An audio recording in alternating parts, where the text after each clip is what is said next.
Olá pessoal, tudo bem? Meu nome é Samuel Dalelaste, sou médico e esse é o nosso canal para falar sobre saúde. Hoje eu escolhi falar sobre um tema um pouquinho polêmico, que é a osteoporose. O que é a osteoporose?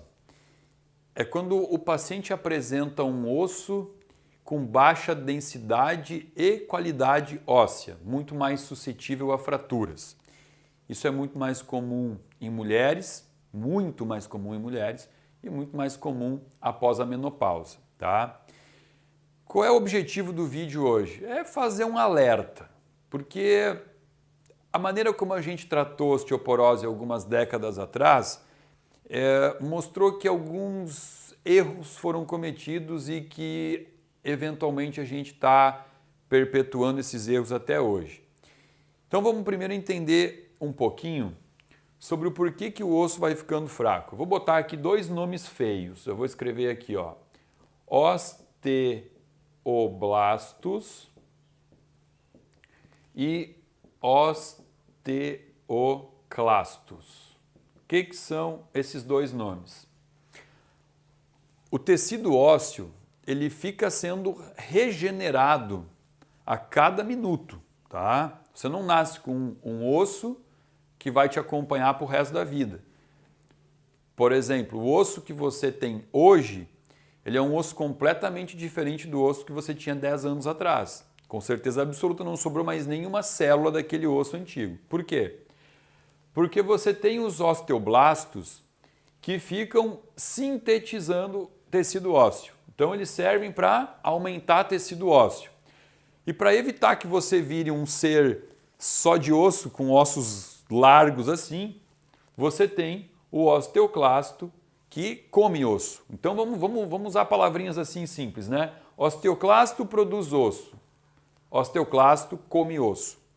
E enquanto você tem isso num equilíbrio, você tem sempre um osso bom, de boa qualidade, com uma boa densidade.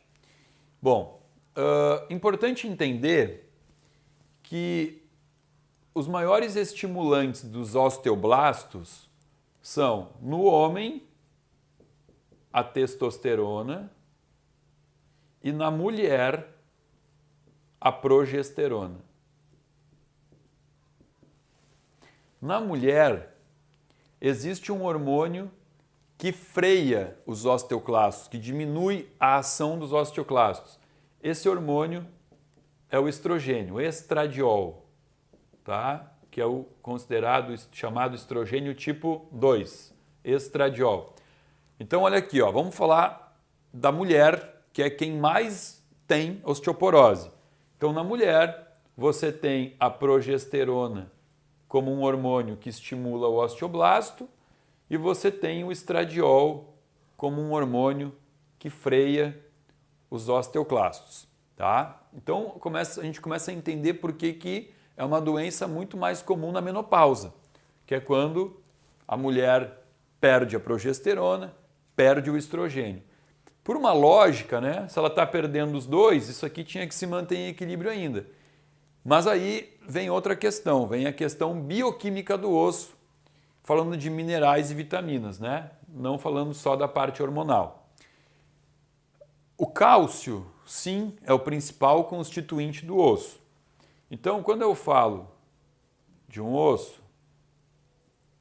a primeira coisa que as pessoas pensam é no cálcio. E quando eu falo em um osso fraco, qual é a primeira indicação que vem em mente? O que a gente falava lá 30, 40 anos atrás? Que a osteoporose a gente tem que tratar com cálcio. O que a gente percebeu em relação a isso em alguns estudos?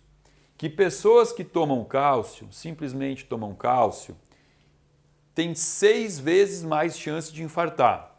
Por quê?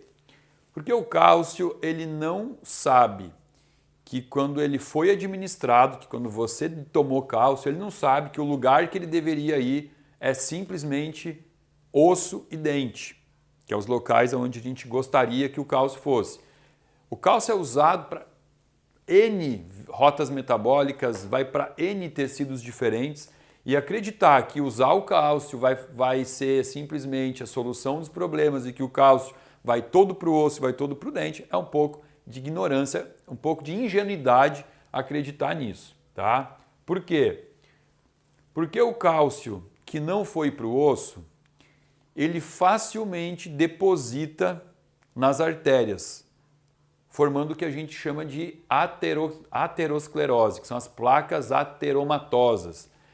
Então imagina aqui um vaso sanguíneo, né, uma artéria, e o cálcio começa então o depósito dele aqui, que por muitos e muitos anos a gente acreditou que isso aqui era dependente do colesterol, né, que era o colesterol alto que fazia esses depósitos. Hoje a gente sabe que não é.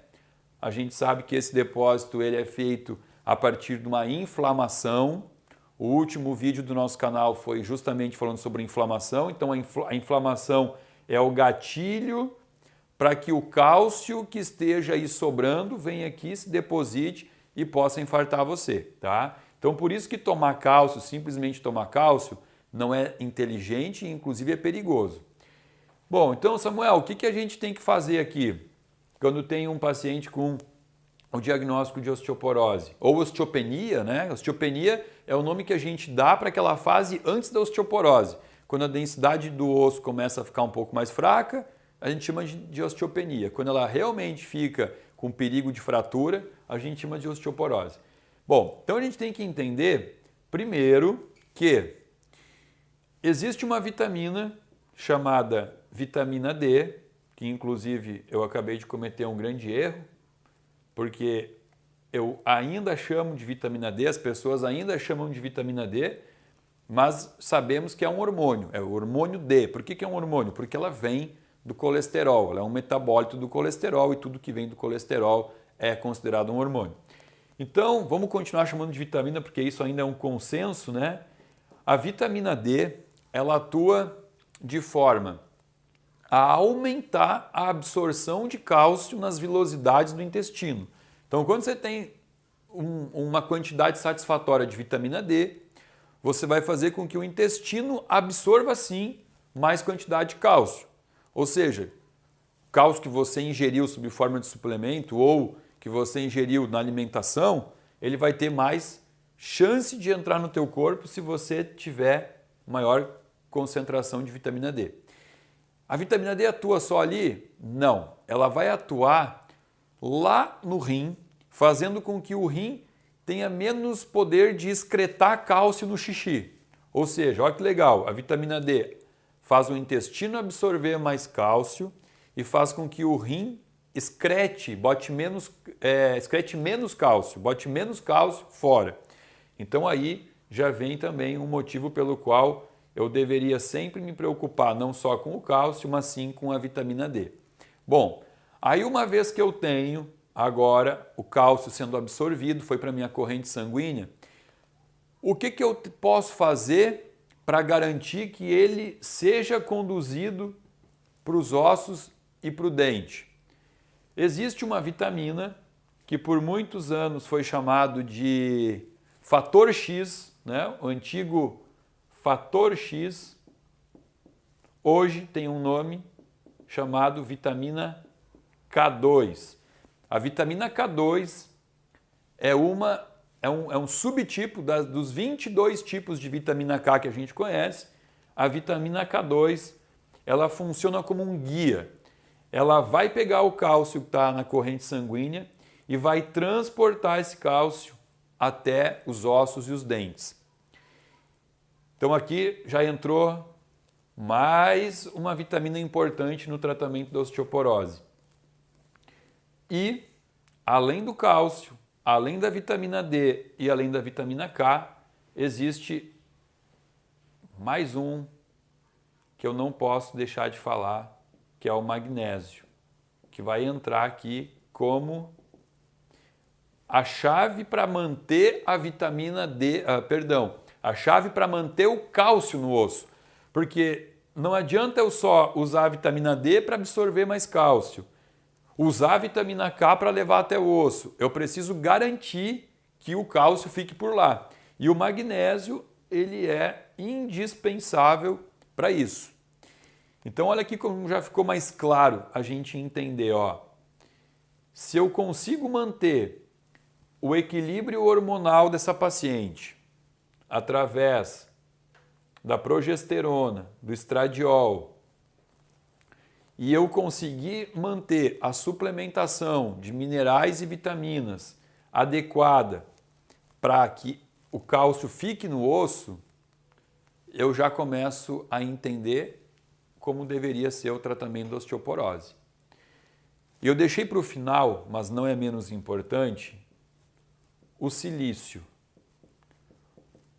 O silício, ele é determinante para que eu tenha a proteína para ligar a essa matriz óssea. Eu preciso formar material proteico.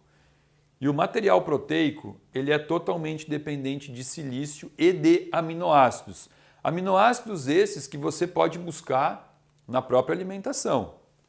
Só que óbvio que quando eu penso que a osteoporose é uma doença de mulheres numa idade acima de 50 anos, e quando eu penso que acima dos 60 anos, dificilmente esse paciente tem um bom pH, um bom ambiente hiperclorídrico estomacal para fazer a hidrólise das proteínas, para poder absorver concentração de aminoácido, quando eu penso que isso começa a ser um pouco mais complicado, essa fisiologia na pessoa idosa, eu também posso pensar então em prescrever alguns aminoácidos que são fundamentais para formar a proteína do colágeno do osso.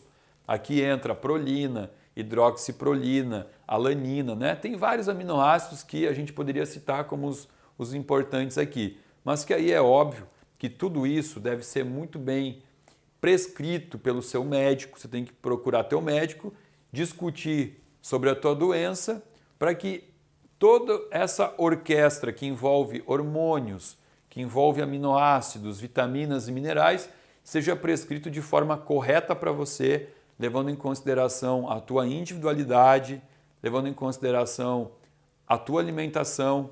A ideia toda desse vídeo era simplesmente alertar esse tipo de tratamento baseado única e exclusivamente na reposição de cálcio ou também muitas vezes nos bisfosfonados, cálcio e bisfosfonado, né?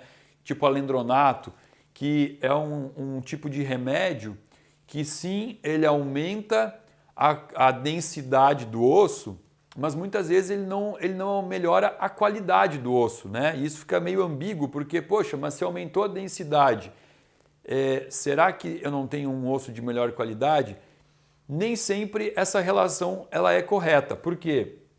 Porque como os bisfosfonados, e o alendronato é um dos remédios dessa categoria, como eles vão atuar somente inibindo o osteoclasto, o que vai acontecer? Eu vou estar formando osso, mas eu vou ter ali um osso muito velho. Eu aumentei a densidade óssea, mas eu não estou retirando para formar novo osso. Então eu aumento a densidade, mas 10 anos depois essa célula é a mesma, né? Ou seja, tem mais densidade, mas um osso muito velho. Então a chance de fratura ela ainda existe, obviamente que muito menor, mas ela ainda existe. Então não estou contraindicando os bisfosfonados, não é isso. Não estou falando para você não usar. Só estou falando que esse tipo de estratégia baseada única e exclusivamente na reposição de cálcio e no medicamento, ela pode não ser a melhor estratégia para você, porque você está negligenciando todo o resto da bioquímica do osso que poderia ter sido levado em consideração. Ok? Então essa era a ideia do nosso vídeo, falar sobre uma doença muito prevalente e dar algumas dicas de como você pode tratar essa doença melhor. Espero que tenham gostado. Se gostou, dá um like, compartilhe o vídeo, inscreva-se no nosso canal. Namastê!